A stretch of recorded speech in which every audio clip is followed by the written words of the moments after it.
I see everywhere around me that the music industry is quickly approaching a crossroads. It's rapidly reconfiguring as we speak, and we as music professionals are going to have to evolve ahead of the curve.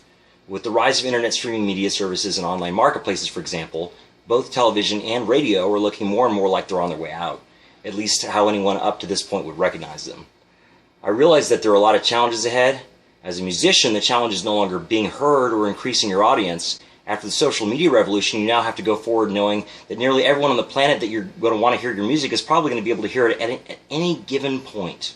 So the question for artists now is not limited to how do I market my music and stand out to the right people, but something much more fundamental, which is where is any of this really going? And if no one person in the media marketplace can tell, then how is anyone going to get there?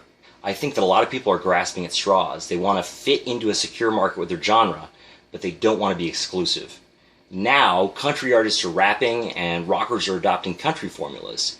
I fundamentally believe that fusion is actually a great idea at higher definition, but the problem is instead of using the ingredients we have available to make a gourmet tomato sauce, everyone's just pouring ketchup over everything. As an engineer, I think the perfect person to look up to is Jeff Emmerich, who recorded the Beatles for most of their career.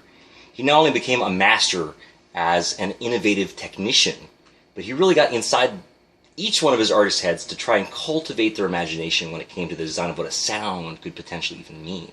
We need engineers that can work on a respectful peer-to-peer level with the artists and who can really listen to and imagine with them without getting in the way, and we need artists who are going to look at the engineers as co-artists and be open to new ideas and improving on what they have to work with, because on both sides it's difficult to listen if we're too busy speaking. Now, I believe that we need music business professionals who recognize that revenue channels are about to change and reroute, and that they are going to need to be visionaries. But most importantly, I firmly stand that everyone in the music industry in every position needs to actively inspire each other to innovate, really maintain a global groupthink, and keep talking about the issues that we're about to face with the entire musician-to-listener interface. The potential that musicians and sound engineers have to truly regain the idea of music as an art as opposed to a craft. We have to ask ourselves, as a culture, why do we gravitate towards music, and where does it belong in our lives? Is it better for our economy, our well-being, and our happiness to have a marketplace that has, for example, a handful of companies excelling at selling millions of drive-through cheeseburgers at $1 a piece every day, everywhere you go?